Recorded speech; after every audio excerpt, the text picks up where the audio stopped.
The U.S. materials sector has a seasonal period from January the 23rd until May the 5th. From 1990 to 2016, the sector has produced an average return of 7.5%. It's been positive 79% of the time.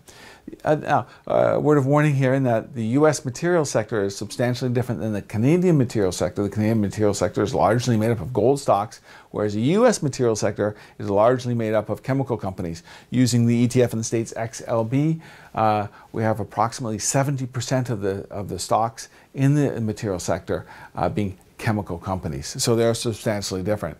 If we take a look at the performance of XLB in the U.S. materials sector in 2017, we saw it a strong performance for the sector, and also relative to the S&P 500, it outperformed the S&P 500 slightly as well.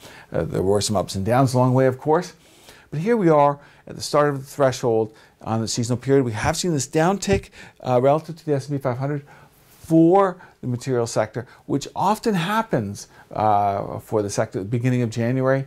But as we approach the beginning of the seasonal period, if we start to see a little bit of momentum uptick for the sector, that might be a good, interesting consideration from a seasonal perspective for the sector.